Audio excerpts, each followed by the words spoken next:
فرماتے ہیں کہ زندہ طاقت تھی، لکھ دیتا ہوں شعر، زندہ قوت تھی جہاں میں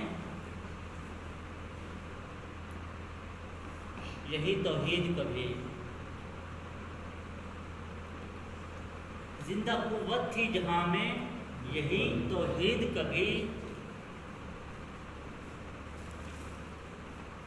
اب کیا ہے فقط ایک مسئلہ علم کلام۔ علامہ اقبال اپنے اردو کلام کے اندر، علامہ اقبال کا انتہائی خوبصورت شعر ہے کہ زندہ قوت تھی جہاں میں یہی توحید کبھی، زندہ قوت تھی جہاں میں یہی توحید کبھی، اب کیا ہے فقط ایک مسئلہ علم کلام۔ یہاں پہ تھوڑی وضاحت کر دوں، علم کلام کیا ہے؟ دینی علوم میں سے ایک علم کا نام علم کلام ہے۔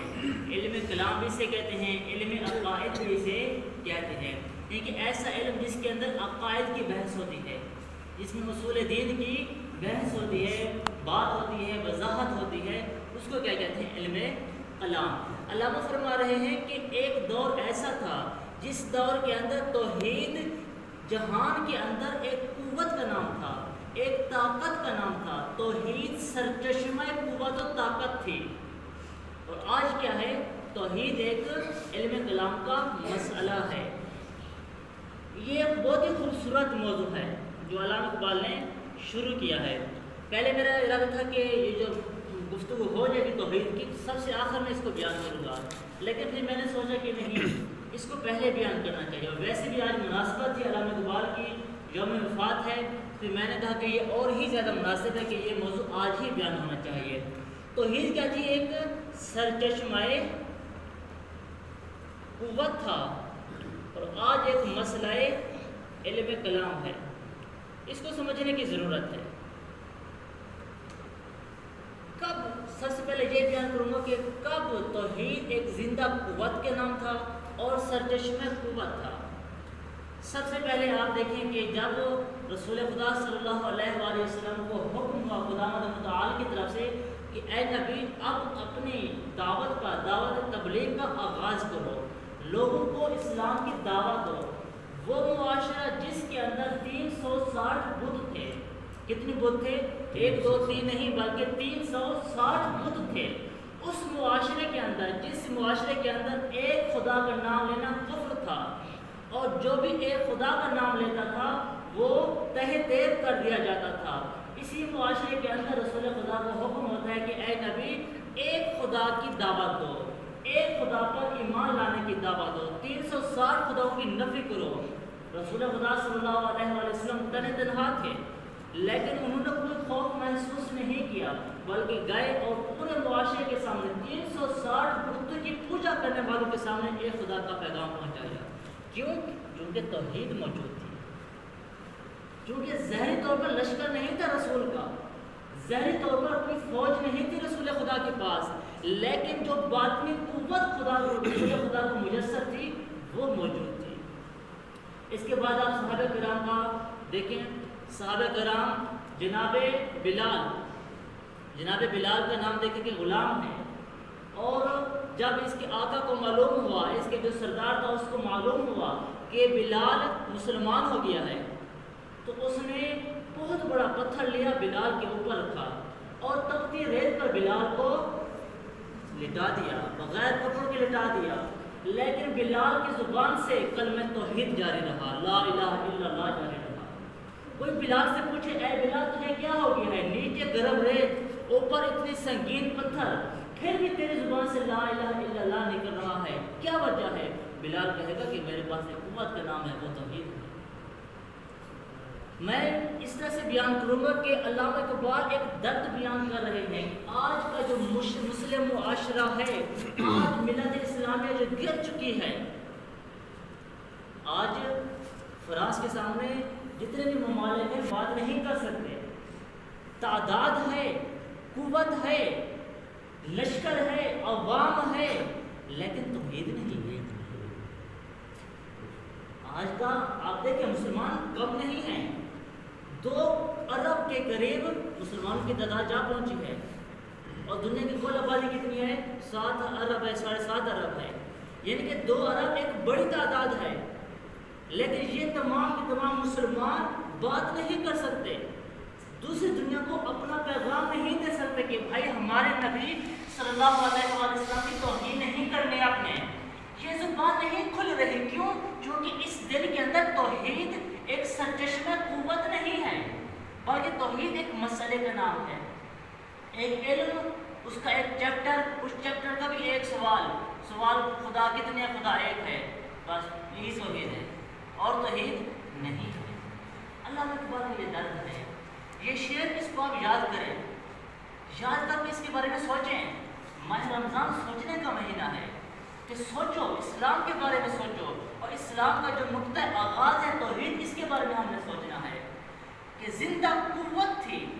دیکھیں، محسوس کریں، آج جس ہستی کی وفات کا دن ہے، جو ہستی اس جہان سے چلی گئی ہے، اس کا درد کیا تھا؟ باقی علماء کرام آتے ہیں، باقی دانشور ہیں، اسکالر ہیں، وہ توحید اپنے لیے بیان کرتے ہیں، ان کا ایک اپنا وہ ہے، زاویہ نگاہ ہے، ان کا ایک اپنا طریقہ کار ہے توحید بیان کرنے کا، لیکن اللہ کے بار کو دیکھیں کس کا توحید بیان کیا ہے۔ فرماتے ہیں کہ توحید ایک مسئلے کا نام نہیں ہے، جب سے توحید علم کے اندر آیا اور ایک علم کا بھی مسئلہ بنا، ایک چیپٹر بنا، تب سے مسلمانوں کی ظلم والی شروع ہو گئی۔ جنگ بدر دیکھیں آپ، میں کچھ نمونے بیان کر رہا ہوں، یہ نمونے سب کو معلوم ہیں، لیکن ان کا جو تجزیہ کرتے ہیں اور تجزیے کے اندر جو قوت پنہاں ہے وہ دیکھتے ہیں۔ جنگ بدر میں آپ دیکھیں، ایک طرف 313، دوسری طرف 1000 کا لشکر، 313 بالکل خالی ہیں، تھوڑی سی تلوار، تھوڑے سے گھوڑے، زیرہ تھوڑی سی، لیکن جو 1000 تھے تعداد بھی 3 گنا زیادہ، اور ان کے پاس جو اسلحہ تھا، جو گھوڑے، زیرہ، سب کچھ ان کے پاس تھا، اور ان کے پاس پہلوان تھے جو لڑنا جانتے تھے۔ جو 313 میں بچے بھی ہیں، بزرگ بھی ہیں، جوان بھی ہیں، سب شامل ہیں، لیکن اپنے لشکر سے 3 گنا زیادہ لشکر پر کیسے مسلمانوں نے غلبہ پایا؟ اگر علامہ اقبال سے سوال کرے تو علامہ اقبال کہے گا کہ ان کے پاس توحید موجود تھی۔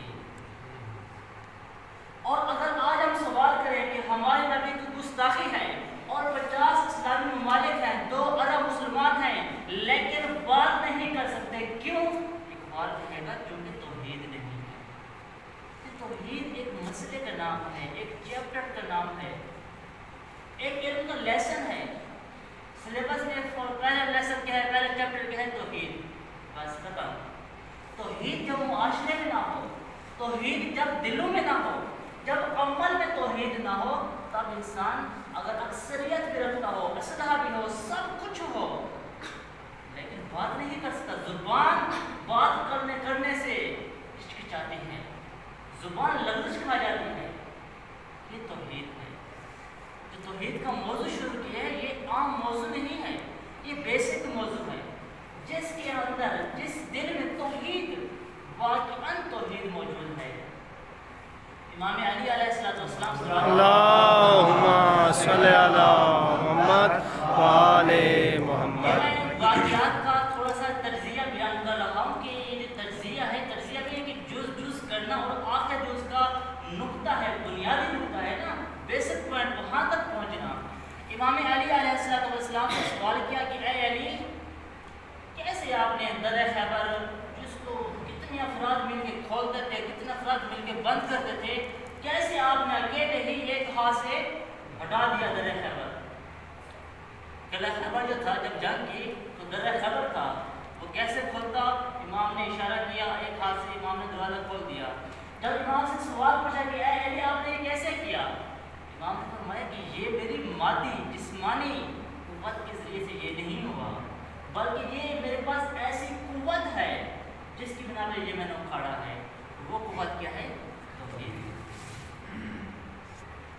کربلا کو آپ دیکھیے، کربلا کے اندر ایک طرف ہزاروں کی تعداد میں لشکر ہے اور ایک طرف سینکڑوں میں بھی نہیں ہے، 72 شہداء ہیں، 72 افراد ہیں، اور 72 میں بھی یوں نہیں کہ سارے جوان کڑیل ٹریننگ نبی یافتہ 6 ماہ کا علی اصغر ہے، 13 سالہ علی قاسم ہے، 18 سالہ علی اکبر ہے، اور 100 سال سے اوپر جناب حبیب بن مظاہر.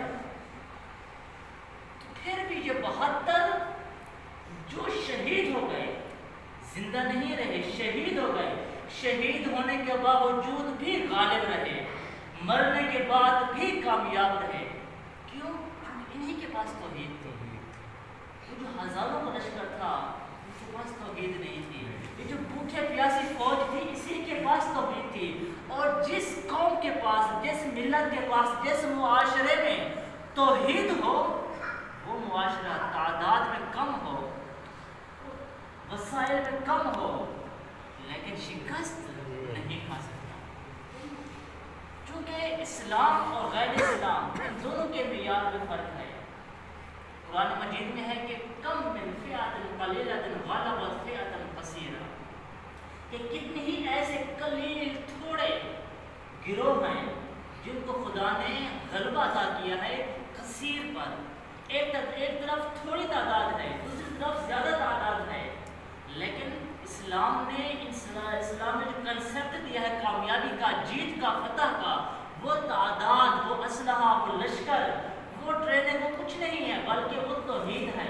اسلام نے کہا ایک ہو، اکیلا ہو، لیکن توحید پہ ثابت قدم ہو. رسول خدا اکیلے تھے مکہ کے اندر، لیکن توحید موجود تھی.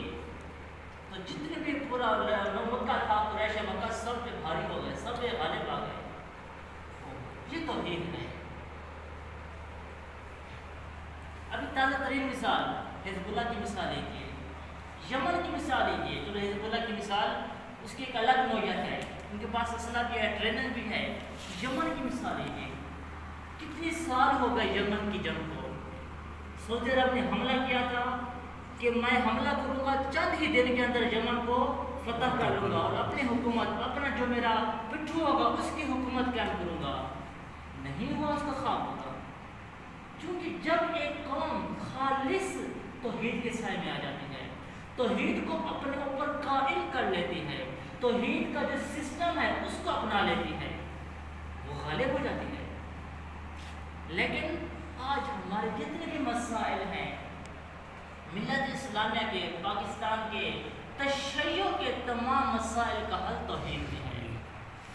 یہ کل میں نے آپ کے سامنے عرض کیا تھا کہ تشیع ایک ایسا مکتب ہے کہ تمام ادیان، جتنے بھی ادیان ہیں جن کے اندر توحید موجود ہے، اور تمام ادیان میں جتنی گہرائی کے ساتھ اور جتنی وسعت کے ساتھ توحید تشیع نے پیش کیا، کسی نے پیش نہیں کی. لیکن یہی تشیع جس کا افتخار توحید تھا، یہی تشیع اسی توحید کی وجہ سے تقسیم ہو گیا. یہی شیعہ اسی توحید کی وجہ سے تقسیم ہو گیا، کمزور پڑ گیا. کیوں؟ کیونکہ توحید پہ عمل پیرا نہیں ہوا، توحید کا معنی ہی چینج کر دیا. سمجھ آ رہی بات آپ کو؟ صلوات پہ محمد والے اللہم صلی علی محمد